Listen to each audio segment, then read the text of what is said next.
The Epstein scandal, the timeline of a billionaire's dark network. In July 2019, the world was shocked when billionaire financier Jeffrey Epstein was arrested in New York. The charges were explosive. Federal prosecutors accused Epstein of operating a trafficking network that spanned decades. But the truth is, the story didn't begin in 2019, it began decades earlier. The story of Jeffrey Epstein's ascent begins not in the hallowed halls of an Ivy League university, but on the streets of 1970s New York.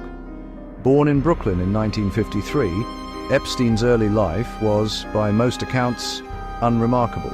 He attended public schools and briefly enrolled at Cooper Union and then New York University, but left both without obtaining a degree.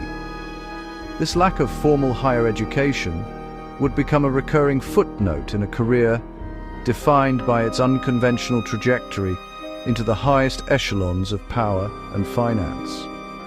His first notable professional role was as a mathematics and physics teacher at the prestigious Dalton School on Manhattan's Upper East Side, a position he secured in 1974.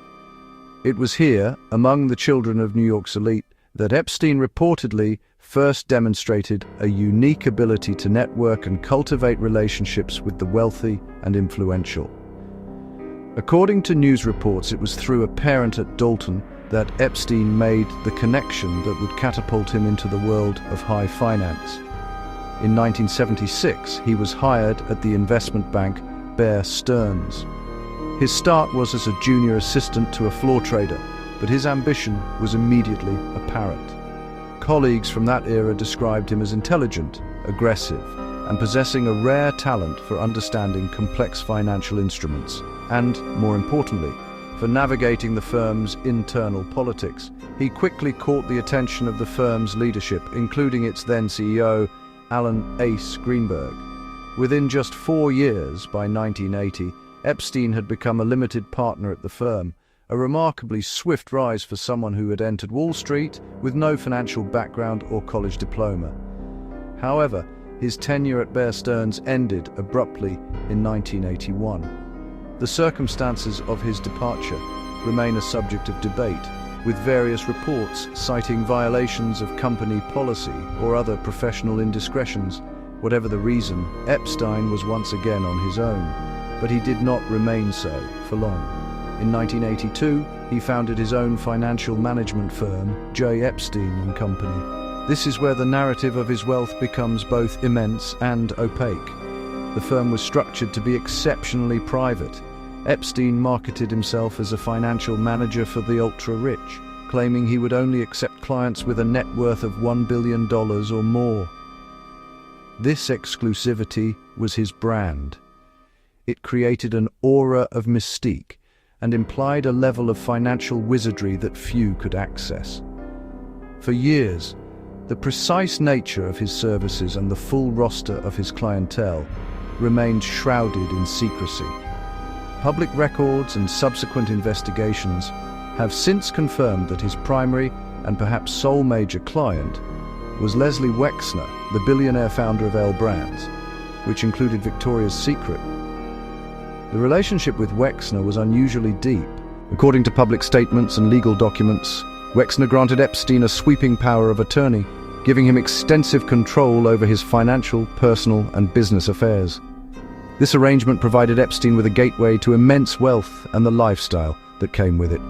By the 1990s, he was no longer just a money manager. He was incredibly wealthy in his own right. He began acquiring the assets that would later become central to investigations into his conduct. The source of this vast fortune, beyond his management of Wexner's assets, has never been fully clarified, contributing to the enduring mystery of his financial empire. He operated outside the typical regulatory structures that govern most financial advisors, a freedom that allowed his secrecy to flourish. This wealth was displayed through a portfolio of extraordinary properties, each a symbol of status and seclusion. Epstein owned mansions and residences in the world's most exclusive locales. In New York, he acquired what was then the largest private residence in Manhattan, the Herbert N. Strauss Mansion on East 71st Street, a palatial 7-story, 21,000 square foot limestone home. In Palm Beach, Florida, He owned a lavish waterfront estate directly on the Intracoastal Waterway.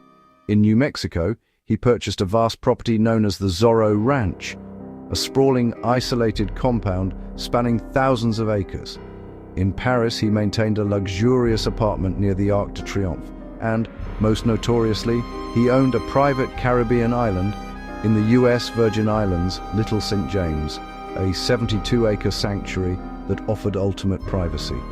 These properties served as the backdrop for an elaborate and carefully curated social life. Epstein cultivated a powerful and diverse network of contacts. His social circle, as documented in flight logs, personal calendars, and photographs, included towering figures from global politics, titans of business and technology, Nobel-winning scientists, royalty, and celebrities from the worlds of film and fashion. He hosted dinners, attended galas, and positioned himself as a philanthropist and intellectual, funding scientific research and engaging in high-level discussions at institutions like Harvard University. To the outside world, he had crafted the perfect image of a self-made billionaire, a brilliant and well-connected man of mystery. But beneath the veneer of luxury, philanthropy, and intellectualism, a far darker reality was taking shape. While Epstein was building his empire and social standing throughout the 1990s and early 2000s, investigators in Florida would later state that something criminal was happening behind the closed doors of his mansions. The very privacy and power he had so carefully constructed would soon become the focus of their attention. The intricate web of Jeffrey Epstein's criminal activities began to publicly unravel in 2005, not in the bustling financial districts of New York, but in the sun-drenched, affluent community of Palm Beach, Florida. The catalyst was a single, courageous report. A 14-year-old girl, accompanied by her parents, walked into the Palm Beach Police Department and filed a complaint. She alleged that Epstein had paid her for a sexual massage at his waterfront mansion, an encounter that she described as abusive. This initial report, documented in police records, was the first thread pulled from a tapestry of systematic exploitation that had remained hidden for years behind a facade of immense wealth and influence. The local police, initially handling what might have seemed like an isolated incident, soon realized they were on the verge of uncovering something far more extensive and disturbing. The lead investigator on the case, Detective Joseph Recaré, began to dig deeper. Following the initial complaint, he and his team started interviewing other young women who had been in Epstein's orbit. What they found was a pattern. One accuser led to another and then another. The investigation quickly snowballed as detectives discovered a network of individuals who allegedly recruited underage girls for Epstein. These recruiters, often women themselves, were reportedly tasked with finding vulnerable teenagers in local schools and neighborhoods, luring them with promises of money and a connection to a powerful, wealthy man. According to court filings, the girls were offered a few $100s for a massage and then additional money if they recruited their friends. This created a disturbing, pyramid-like structure of abuse, ensnaring dozens of young women. The scope of the Palm Beach Police Department's investigation grew at an astonishing rate. Within months, they had identified more than 30 potential victims, all of them minors. The evidence they compiled was substantial. It included detailed witness testimonies from the girls, corroborating statements from parents and friends, and physical evidence collected from Epstein's mansion. Among the most significant discoveries was a black book, which contained the names and contact information of hundreds of individuals, including prominent figures from politics, business, and entertainment. Alongside it, investigators found what they described as a household manual, which allegedly detailed explicit instructions for the staff regarding the procurement and management of the young women. The weight of this evidence led local authorities to believe they had an airtight case for state-level prosecution. A 53-page probable cause affidavit was prepared, outlining a litany of serious felony charges, including sexual battery of a minor. The Palm Beach police were confident that Epstein was facing a lengthy prison sentence. However, the case took a turn that would become a source of national controversy for over a decade.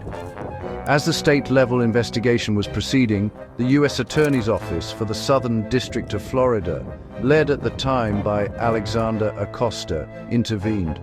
Federal prosecutors began their own investigation, effectively taking control of the case. Behind closed doors, a series of negotiations took place between Epstein's high-powered legal team, which included prominent attorneys like Alan Dershowitz and Kenneth Starr, and federal prosecutors. The victims and their attorneys, as well as the local police detectives who had built the case, were largely excluded from these discussions. The result of these secret negotiations was a non-prosecution agreement, a deal that shielded Epstein, as well as any potential co-conspirators, from all federal charges related to the investigation. In 2008, the terms of this controversial plea deal were made public. Instead of facing a federal indictment and the possibility of life in prison, Epstein was allowed to plead guilty to 2 lesser state charges, 1 count of soliciting a prostitute and 1 count of procuring a minor for prostitution. The sentence was shockingly lenient. He was given just 18 months in a county jail, of which he served only 13. Furthermore, the agreement granted him generous work release privileges. For up to 12 hours a day, 6 days a week, Epstein was permitted to leave the jail and work from a private office he had set up in Palm Beach. This arrangement, highly unusual for an inmate convicted of sex crimes involving children, allowed him to continue managing his financial affairs with minimal disruption. The announcement of the plea deal sparked immediate and sustained outrage. The victims and their families felt profoundly betrayed. They had cooperated with law enforcement, believing they would see justice served, only to find that a secret deal had been struck that effectively nullified their testimony. Attorneys for the victims argued that the non-prosecution agreement was not only unjust but also illegal, as federal law required prosecutors to inform victims of such deals. The local police officers who had meticulously built the case against Epstein were equally dismayed, with some publicly stating they felt their investigation had been completely undermined by federal intervention. The public outcry was immense, fueling a widespread belief that Epstein's wealth and powerful connections had allowed him to buy his way out of serious consequences. This sentiment would linger for years, casting a long shadow over the justice system and setting the stage for the legal battles that were yet to come. Epstein owned a private island in the U.S. Virgin Islands. Visitors arrived by private jet. Over time, the island became one of the most controversial locations linked to the investigation. Victims later described being taken there. Journalists began digging into Epstein's travel records. Those records became known as the Epstein flight logs. Prosecutors alleged Epstein didn't act alone. His longtime associate Ghislaine Maxwell was accused of helping recruit victims. Maxwell moved in the same elite social circles as Epstein. For years, the accusations remained largely hidden from the public, until investigative journalists began exposing the story again. In July 2019, federal prosecutors finally arrested Epstein. The charges included trafficking allegations dating back years. The case threatened to expose powerful connections, but 1 month later, Epstein was found dead in his jail cell. Authorities ruled the death a suicide. The announcement sparked global controversy and speculation. After Epstein's death, prosecutors continued pursuing the case against Maxwell. Her trial began in 2021. Multiple witnesses testified about the alleged recruitment network. In December 2021, the jury returned a verdict. Maxwell was convicted on multiple charges. She was later sentenced to 20 years in prison. The Jeffrey Epstein case remains one of the most controversial and complex scandals of the modern era. It is a story that extends far beyond the depraved actions of one man, exposing systemic failures within institutions meant to protect the vulnerable and deliver justice. Even after years of investigations, high-profile court cases, and the release of thousands of pages of documents, a profound sense of incompletion lingers. For many, the narrative feels unfinished, its most critical questions still echoing in the public consciousness. The legal chapter on Epstein himself closed abruptly with his death in custody in August 2019, an event officially ruled a suicide by the medical examiner but one that continues to fuel intense public debate and speculation. His death left victims without the opportunity to face their primary abuser in a federal court. However, the pursuit of accountability did not end there. The focus shifted decisively to his network of associates, most notably his longtime confidant, Ghislaine Maxwell. Maxwell's 2021 trial and subsequent conviction on sex trafficking charges marked a significant moment of accountability. For the first time, a jury heard detailed, harrowing testimony from women who described a systematic operation of abuse, with Maxwell acting as a key recruiter and facilitator. Her sentencing to 20 years in prison was a landmark verdict, yet it also underscored the scale of the conspiracy. The prosecution's case painted a picture not of a lone accomplice, but of a central figure within a broader, well-resourced enterprise. In the years following, from 2022 to 2024, the story continued to unfold, not in dramatic arrests, but through the methodical unsealing of court documents. These releases, stemming from a settled defamation lawsuit filed by survivor Virginia Giuffre against Maxwell, have provided an unprecedented, albeit heavily redacted, look into Epstein's world. The documents contain depositions, emails, and motions, naming over 150 individuals connected to Epstein in various capacities, as employees, acquaintances, and, in some cases, alleged co-conspirators or victims. It is crucial to approach these documents with caution. Many individuals are named in passing, in contexts unrelated to any wrongdoing. The files are a raw, often confusing collection of allegations, denials, and legal arguments, not a definitive list of culprits. They represent fragments of a larger puzzle, and their release has fueled both legitimate inquiry and baseless speculation. The challenge lies in separating verified facts from unsubstantiated claims, a task made more difficult by the rampant misinformation that surrounds the case. This leads to the core, unanswered questions. Who else was involved? The flight logs, depositions, and victim testimonies point to a vast network of powerful and influential people who moved through Epstein's orbit. But being an associate is not the same as being a co-conspirator. The line between complicity and mere association remains blurry, obscured by wealth, legal maneuvering, and the passage of time. What other secrets were buried in the files and financial records?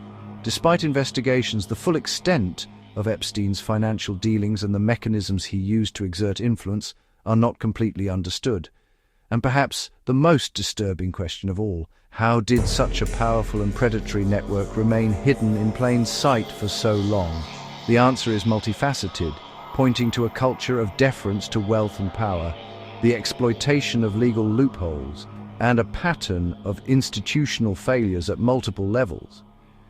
The 2008 non-prosecution agreement in Florida stands as a stark example of a justice system that, in that instance, failed to protect victims and hold a powerful offender fully accountable. The aftermath has seen some positive changes. The case has prompted legislative reforms aimed at protecting victims of trafficking and has forced a broader conversation about wealth, power, and impunity. The courage of the survivors who came forward, refusing to be silenced, fundamentally altered the course of this story, transforming it from a cold case into a global reckoning. Their testimony is the undeniable truth at the heart of this complex saga. The Epstein affair is not a simple story with a clear resolution. It is a dark mosaic of crime, conspiracy, and complicity that continues to be pieced together. It serves as a permanent and chilling reminder that the pursuit of justice is often a long, arduous, and incomplete journey. Because in this story, the search for truth is far from over.